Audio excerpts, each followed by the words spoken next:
Hey yo yo yo, salut les tarfeuses, salut les tarfeurs, bienvenue pour un nouveau pronostic de Benoît Requin. Ok, place au pronostic du quintet du lundi 2 octobre, direction Enghien pour le prix à Saint-Chamond, trop attelé, 2150 mètres, départ auto-start, 16 partants, réunion 1, course 1, indice de confiance 2 sur 5.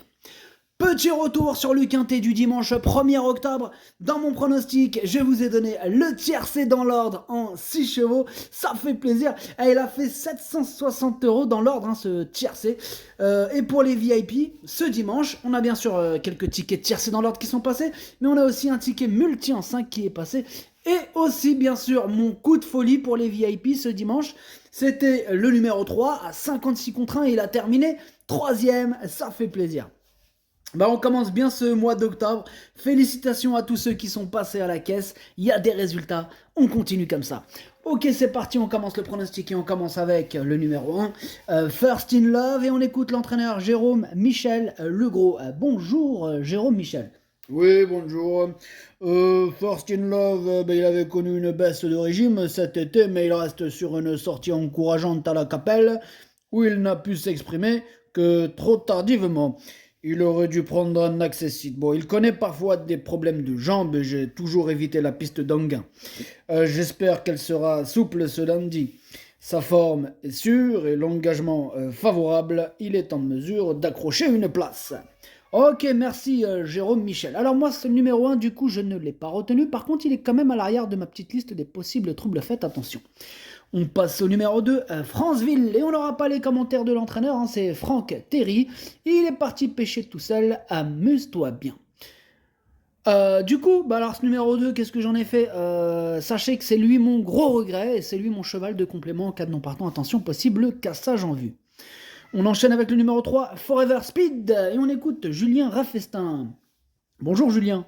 Oui, bonjour. Forever Speed, il a désormais 3 courses dans les jambes après avoir été arrêté au printemps. Alors, si les 2 premières surlèves elles étaient encourageantes, il n'a pas convaincu pour son retour à Vincennes où il s'était montré fautif, quoi, ouais. Il n'est pas démonstratif à l'entraînement et j'ai du mal à cerner son degré de forme. Bon, maintenant, il est idéalement engagé, il se plaît à Enghien, mais je suis dans le flou, quoi. Ouais, on est tous dans le flou là avec ton Forever Speed là, mais que se passe-t-il? En tout cas, moi, ce numéro 3, je ne l'ai pas retenu. On passe au numéro 4, Dioui d'Ocagne. On écoute Didier Brouillet. Bonjour Didier. Oui, bonjour. Dis oui, d'Ocagne, il n'a pas été très heureux dans le déroulement de course dimanche dernier à Vincennes. Le wagon de Troyes ne l'a pas réellement ramené, aussi il était difficile de revenir. Cette course arrive un peu vite à 8 jours, mais il est bien placé en première ligne. Bon, la Capelle, cela s'est plutôt bien mis pour lui, début septembre. Bon, il n'est pas très pratique dans les autres, sage, il peut bien faire. Ok, ça marche, merci Didier. Moi, ce numéro 4, il me plaît bien et je l'ai mis 6ème. On passe au numéro 5, Falco du Douai. Et on écoute Jean-Christophe Germain. Bonjour Jean-Christophe. Oui, bonjour. Falco du Douai, il n'a pas pu accélérer après un déroulement de course favorable dernièrement. Bon, il faut effacer cette sortie. Il a été scopé et était sale, ce qui explique cette contre-performance. Bon, il a été soigné et tout est rentré dans l'ordre. Bon, il découvre des conditions de course favorables sur un parcours qu'il va apprécier. Je vous conseille de le racheter. Ok, c'est noté, on garde tes bons conseils, Jean-Christophe. En tout cas, moi, ce numéro 5, je l'ai pas retenu, mais il est en plein milieu de ma petite liste des possibles troubles. Faites attention. On enchaîne avec le numéro 6, Goliath du Co, et on écoute Alain Laurent. Bonjour Alain. Oui, bonjour. Goliath Ducos, il a conservé un bon niveau de forme à l'entraînement. Bon, revenir sur un parcours de vitesse ne lui posera pas de problème. S'il n'a pas trop d'efforts à fournir dans le parcours, il a sa chance pour les premières places. Il avait cassé du pied, alors aussi il aura encore une petite protection aux antérieurs, voilà. Ok, merci Alain Laurent. Alors, ce numéro 6, il fait partie de mes préférés et je l'ai mis à 3ème. On passe au numéro 7, Fast Cash. On écoute Théo Duval d'Estaing. Bonjour Théo. Oui, bonjour. Fast Cash, il vient de bien se comporter à 2 reprises au trop monté. Il est désormais plus performant dans cette spécialité. Lundi, il est bien engagé au plafond des gains, mais il restera ferré. Bon, cette sortie va lui permettre de se maintenir en condition en attendant un prochain engagement sous la selle. Bon, là, il est préférable de l'écarter. Ok Théo, donc on peut le rayer. Voilà, c'est ça, on l'écarte. Ok, bah énorme nom pour ce numéro 7. On passe au numéro 8, fort bon, et on écoute Jean-François Senet. Bonjour Jean-François. Oui, bonjour. Forban, il a dû se contenter de petites allocations cet été. Bon, il a couru régulièrement après avoir été arrêté au printemps. Il va se présenter au top hein, pour cet engagement favorable. Cela dit, il n'a plus aucune marge de manœuvre à ce niveau, voilà. Bah, il va apprécier ce parcours, hein, mais il devra bénéficier de circonstances favorables hein, pour accrocher une petite place. Je vois, Jean-François. En tout cas, moi, ce numéro 8, je ne l'ai pas retenu. On enchaîne avec le numéro 9, Éclair de Kérosé, et on écoute Étienne Lefranc. Bonjour Étienne. Oui, bonjour. Éclair de Kérosé, il possède une très bonne vitesse de base. Aussi, je ne suis pas surpris du chrono affiché dernièrement à Vincennes. Je n'ai pas grand-chose au programme actuellement, il est en pleine forme, je me laisse tenter. Enghien et sa longue ligne droite lui convient bien, il semble avoir bien récupéré de ses efforts. Bon, je respecte les jeunes, hein, sans doute meilleurs, mais il a sa place à l'arrivée avec la bonne course. D'accord, merci Étienne. Alors, sachez-moi que ce numéro 9, il me plaît beaucoup. Hein. Je l'ai mis très haut, je l'ai mis deuxième. On passe au numéro 10, Frichti, on écoute Jonathan Van Merbeek. Bonjour Jonathan. Oui, bonjour. Bah dis-moi mon petit Jonathan, tu sais que t'es en train de sortir de ma liste rouge là, hein. Ouais, en ce moment ça se passe bien, ça va, tu nous bobarises pas trop, ça va. Bobarise, du verbe bobariser? Voilà, c'est ça, je bobarise, tu bobarises, nous bobarisons. Ok, oui, bon, je vois que t'inventes des mots en plus. Ouais, alors, qu'est-ce que ça fait? Hein? C'est pas grave, on a plus le droit d'inventer des mots? Si, tu fais ce que tu veux. Hein. Bon, on peut passer à mon cheval? Oui, vas-y, Jonathan, je t'en prie. Bon, alors, juste avant, je suis plus sur ta liste rouge. Non, attends, t'es encore sur les listes rouges, mais t'es en phase de sortie. Hein. Je pense que tu vas sortir bientôt.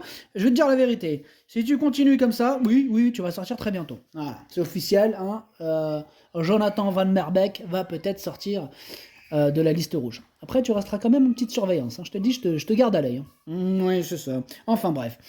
Bah alors, Frischti, il s'est montré régulier tout au long de l'été. Bon, alors, lors de sa plus récente sortie, il était un peu moins tranchant. Il n'a pas apprécié le déferrage à répétition, en fait. J'ai laissé le temps à ses pieds de repousser. Lundi, c'est de loin le moins riche du lot. Hein. Je pensais qu'il allait être éliminé. Bon, cette sortie va lui permettre de gagner en condition. Et sans en faire un interdit, je vous le dis, il n'aura pas la partie facile. Ok, c'est intéressant, Jonathan, ce que tu viens de nous dire. Donc, sans en faire un interdit. Hein. Donc, on doit s'en méfier, tout en sachant que c'est évidemment pas une première chance. Hein. Voilà. Donc, c'est compliqué pour lui, mais c'est pas un interdit. Donc, ça veut dire ce que ça veut dire. Avec un bon parcours, en cas de défaillance, il peut briser du ticket, ce numéro 10. Sachez, moi, ce numéro 10, c'est un regret. C'est mon deuxième cheval de complément en cas de non partant. Attention, il est pas loin de mon pronostic, hein, ce numéro 10. Hein. Il aura une belle cote. Il peut faire mal. On passe au numéro 11, Equeruello, et on écoute Fabrice Lercier. Bonjour Fabrice. Oui, bonjour. Equeruello, il ne voulait pas s'employer hein, dernièrement. Bon, il affiche pourtant une condition physique optimale à l'entraînement. Hein. Oui. Alors, lors de son avant-dernière sortie, il avait laissé ses regrets à Eric Raffin, hein, après sa faute au départ. Bon, là, il faut que j'effectue quelques réglages et que je change notamment son embouchure. Sur ce qu'il montre le matin, il peut surprendre. D'accord, ok, merci Fabrice. Moi, ce numéro 11, je ne l'ai pas retenu non plus. Par contre, c'est lui le chef et le capitaine hein, de ma petite liste des possibles casseurs de tickets repérés. Attention. On passe au numéro 12, Grande Prêtresse. Et on écoute Sébastien Leblond. Bonjour Sébastien. Oui, bonjour. Grande Prêtresse, elle est délicate à la volte. Hein. Aussi, on l'oriente uniquement derrière l'autostart. J'ai opté pour cet engagement plutôt que la veille à Cordemais. Elle me paraît bien au travail avec de l'envie. Elle est prête. Elle sait aller vite hein, sur un bout quand elle est préservée. Elle doit participer à l'arrivée avec un déroulement limpide. Ok, il y a une petite confiance, hein, Sébastien. Ok, très bien. Moi, ce numéro 12, il me plaît beaucoup. Je l'ai mis quatrième. On passe au numéro 13, Domino Dovrecy. On n'aura pas les commentaires de l'entraîneur. En même temps, c'est Junior Guelpa. Il n'est pas parti pêcher. Il est parti jouer aux cartes. Amuse-toi bien. Je rappelle que, pour ceux qui ne le connaissent pas encore ou qui viennent d'arriver, ou qui débarque de je ne sais où, sachez que Junior Guelpa, l'entraîneur, il a la particularité de me donner des fausses informations exprès pour que tu te ramasses le gueule, tout simplement. Hein, voilà. Donc lui, plus tu perds, plus il est heureux. C'est comme ça. Bon, va pas me demander pourquoi, je ne sais pas. Il est pas bien. Hein, il traverse une période, ça fait plusieurs années qu'il est pas bien. Il fait un peu peur d'ailleurs. Voilà. Donc Junior Guelpa, si vraiment ça va pas, tu peux venir discuter avec nous. Hein, on va te remonter le moral parce que là. Ah, ça va plus, je crois qu'il faut que tu arrêtes les courses, vraiment. Ouais. Tu devrais te mettre aux courses de lévrier. je te jure. Tu mettrais, ouais, les courses de lévrier, c'est bien aussi. Tu t'achètes un lévrier, ça coûte moins cher qu'un cheval. Tu vas voir, c'est pas mal. Bref, ce numéro 13, moi je l'ai gardé en bout de combinaison. On passe au numéro 14, Ferlaine, on écoute Christophe Mirandel. Bonjour Christophe. Oui, bonjour. Ferlaine, il traverse une belle période de forme, hein, comme l'attestent ses derniers résultats. Bon, elle a toujours fait preuve d'une belle régularité. Ouais. Bon, elle est maniable, hein, et l'engagement il reste correct, hein, d'autant qu'elle n'a pas les 6 ans à affronter. Hein, voilà. Bon, maintenant, sur cette piste ferme, je préfère la laisser plaquer devant. Bon, bien qu'en s'élançant en seconde ligne, elle peut accrocher la 5e, hein, voire la 4e place, hein, attention. Hein. Ouais, ok, c'est pas tombé dans l'oreille d'un sourd, Christophe. Moi, ce numéro 14, je l'ai gardé en toute fin de combinaison, mais je l'ai gardé. Et on passe au numéro 15, Filarette du Verger, on écoute Philippe Daujard. Bonjour Philippe. Oui, bonjour. Filarette du Verger, elle évolue en bonne forme, mais elle ne détient pas de marge de manœuvre à ce niveau. Hein. Aussi, il lui faut un déroulement favorable. Bon, à la Capelle, le mois dernier, elle n'a pas eu l'ouverture. Ensuite, à Laval, le wagon de 2 ne nous a pas ramené. En seconde ligne, il faudra subir. Elle est prête à bien faire. Avec un déroulement favorable, elle peut disputer l'arrivée. Ok, ça marche. Merci beaucoup Philippe. Ce numéro 15, moi je l'ai mis à 5e. Et on termine avec le numéro 16, Fonzi Déripré. Et on écoute Alexandre Brivard. Bonjour Alexandre. Ouais, bonjour. Fonzi Déripré, il est resté très bien hein, depuis sa victoire sur les 2100 mètres de Vincennes. En gain, ça va pas lui poser de problème. Bon, mis à part son numéro, bien sûr. Mais on part avec de logiques ambitions hein, pour poursuivre. On verra comment cela se met à la sortie du premier tournant. Voilà. Ok, ça marche Alexandre. Quand tu dis pour poursuivre, c'est pour poursuivre quoi Pour poursuivre les victoires, hein, oui, parce que là, on est bien parti, on a envie de continuer. Ok, ça marche. Bon, vu sous cet angle, je comprends mieux. Eh bien, sachez que ce numéro 16, je l'ai mis à premier. C'est mon préféré, bien sûr. Le pronostic, ça donne 16, 9, 6, 12, 15, 4, 13, 14. Merci d'avoir suivi cette vidéo. N'hésitez pas à mettre un pouce bleu si la vidéo vous a plu. Pour accéder à tous mes tickets pour la course du Quintet, rendez-vous directement en description de la vidéo. À jouer avec modération. Bonne chance. Chopez-le-moi. Ciao.